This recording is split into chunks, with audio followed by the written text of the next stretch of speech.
off by introducing Chris Stokes. I see that he's sometimes referred to as Christian and sometimes as Chris. I think I will be familiar and call him Chris. How many of you know Chris Stokes? Let me see how many of you have seen his picture. Come, let's have a show of hands. Oh my goodness, you're with it. You're keeping abreast of what is happening. Now, sometimes you might see him featured as the Senior Vice President, Business Development of the Victoria Mutual Business Building Society. Of course, that's his corporate role.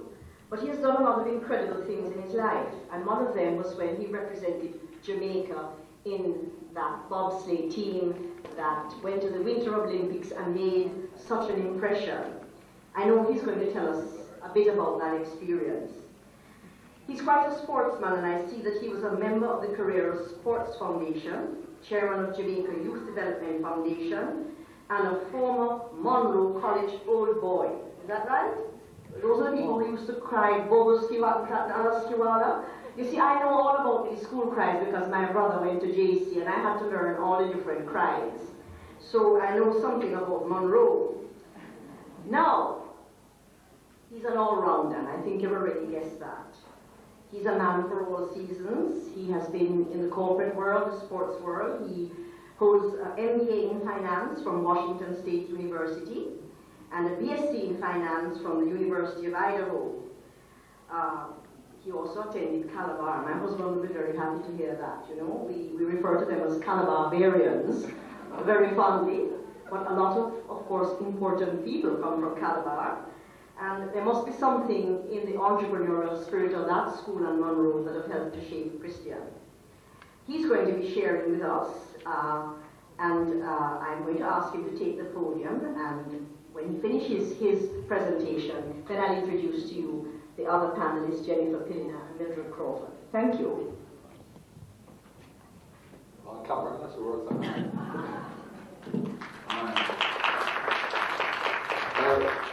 Thank you very much. I was glad and not so glad to see that some of the people have seen my picture. I hope it's in the right place, papers in the right places. But I'm here today to talk about a little bit about achievement. And when I talk about achievement, I'm not going to talk about when you watch the news at 7 and 8 o'clock and you see things on the news at a point.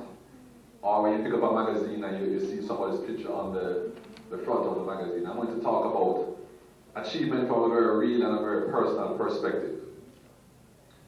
And I'm going to start by talking about some things that may seem to you to have very little to do with achievement.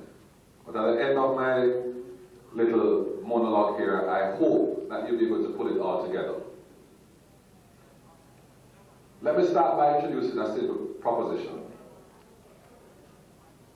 From whatever religious background that you come, I do not believe that we're on this earth, or God put us on this earth, simply to be, as they say in Jamaica, so, or to just get by, or to just do okay. The truth of the matter is that when we were young, and you used to imagine things, you used to fantasize about things, you had no limits on yourself. You fantasize about anything that you wanted. A couple of Christmases ago, I asked my daughter what she wanted for Christmas. And she said she wants 3 bicycles and a swimming pool in the front yard, and ran off. Came back about a half an hour later, asked me what I wanted, and I was kind of like, well, nothing too expensive, or don't really want another tie. But I learned to become like that. She hasn't learned that yet. What she knows is that life has infinite possibilities. And one of the challenges that we face is to unlearn our limitations. And this is how it happens. We have a dream, we want to achieve something, we kind of go for it half-heartedly because it might fail, so you don't want to try too hard. Or you may try really hard, and it doesn't work. So what do we do? What do most of us do? We learn not to try so hard. We learn not to put so much of ourselves in. We learn to say, well, if you fail, it's okay, we'll just do something else. And we'll come to terms with that. Now, my cell phone is ringing, which is very embarrassing, which is against all public speaking etiquette. So I'm going to turn it off if you don't mind. Sorry about that. So you learn to become mediocre. You learn to accept less. And why is this wrong? Let me start by telling you this. Our greatest enemies, our greatest inhibitors are not the fact that we didn't get the education that we wanted. It's not our boss. It's not our co-worker. It's not where we live. It's not where we come from. Our greatest inhibitor in life is within ourselves. We are the ones who hold ourselves down. There's a little saying that goes, two men looked out from behind bars. One saw mud and the other stars. In the same place, looking out, but they have a completely different perspective of what they were seeing. And this is a self-fulfilling prophecy. I can say to you that the man who saw mud will get mud. The man who saw stars has a chance to get stars. He may get mud enough, but he has a chance to get stars. So the first thing you must ask yourself is, how much permission do you give yourself to succeed? If we define ourselves narrowly, then we will achieve narrowly. If the possibility, now think about it.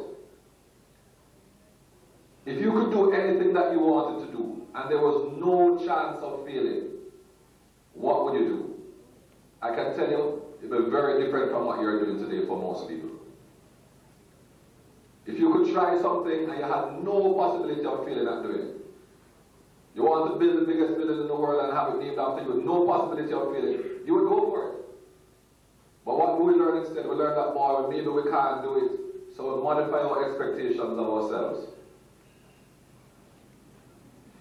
So if we look up and accept our infinite possibility, then we give ourselves a chance. And this is the main point that I want to make before I talk a little bit about bobsleighing. We must learn to live from vision and not out of circumstance. Live from vision and not out of circumstance. The man who is behind the bars can see the bars and can see the mud. And he can say, well, these are my circumstances, but if you look up a little bit, you can see the stars.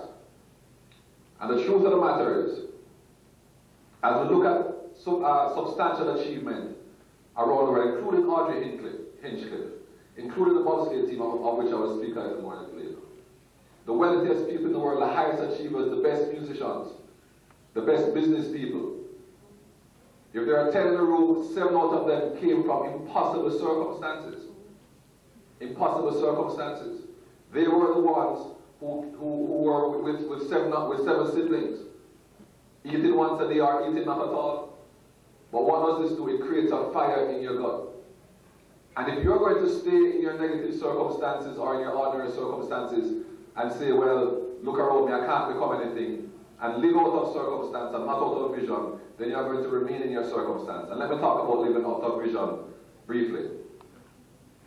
There's a thing in Jamaica called a push cart, which we have used for many years to take goods to market. Many people look at that as something that's associated with work, and you look at it and your back starts to hurt you as soon as you look at it, because it's associated with work. Somebody with a little vision looked at it and said, you know what, we can actually race these things downhill. You used to have it at Red Gal Ring, I don't know if you remember, DIG used to sponsor them. That was not the circumstance of taking your produce to market. That was vision. That said, look, this same instrument can be modified a little bit and be used to come around Red Gal Ring and to have fun. That's living out of vision and not out of circumstance. Even beyond that, for 2 Americans visiting Jamaica, seeing the same push cart, seeing something that's a tool of labor that represents the poorest of the poor in Jamaica trying to make a living, saw in that the kernel of the Jamaica bobsleigh team and said, look, this reminds me of a bobsleigh. Why doesn't Jamaica have a bobsleigh team? That is vision and not circumstance. The circumstances is that, boy, maybe I can get him a better push cart. Or maybe I can get him a van to drive the produce to the market. That is living in circumstance. Living in vision creates something entirely different, entirely new. And this is possible, and this is the genesis of Jamaica bobsleigh. Now, each of us in our lives must create our own vision. If Jamaica had produced another sprinter that would be understandable. If Jamaica had produced even a pole vault or the decathletes that we did in the last Olympics, that's somewhat understandable. But to go into bobsleigh requires a sort of creative energy and vision that each of us has inside ourselves that we must unleash. And you unleash it by removing this thing that keeps popping up in our head every time we have an idea. Boy, it can't work. Boy, it can't work. So we stay to what we know. Deal with that. The last thing I want to talk about, I'm not sure how much time I have. Well, none. My colleagues here have been so patient. The last thing I want to talk about is a matter of so-called failure. Now, the truth of the matter is, as I look back over my own career, in sport, in business, I could do without failure. I could do without failing. It's devastating. But the truth of the matter is that if I hadn't failed, I would not have learned what I learned. And therefore, when the sun rises the next day, I would not be better prepared for that day.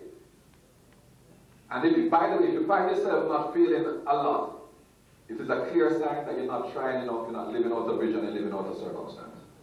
Now, talk about the bobsleigh team a little bit. 1988, we had this great vision. I talk about living out a vision. When Jamaica is going to have a bobsleigh team. Everybody said it's impossible, and we started it and we did it.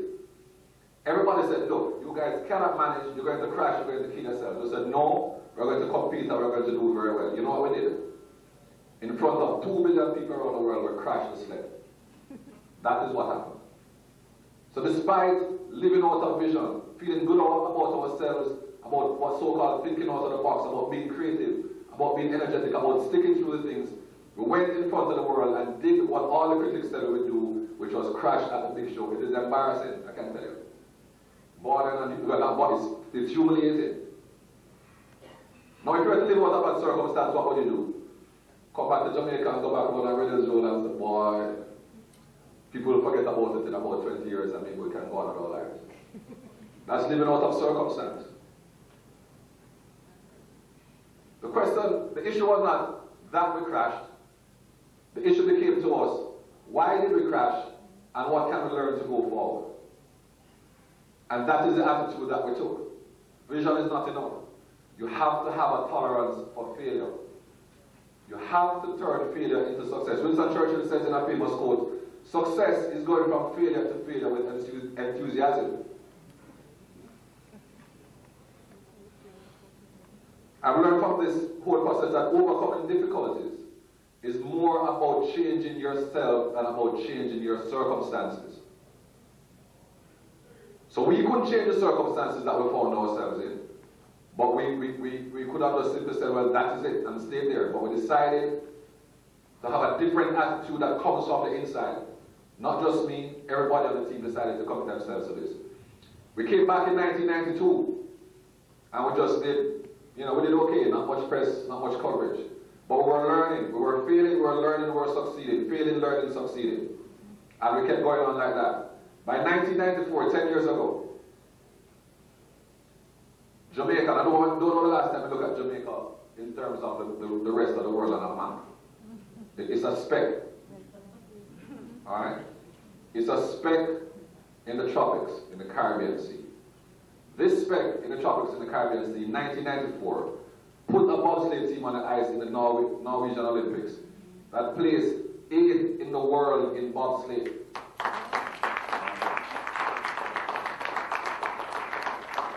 Including beating the United States.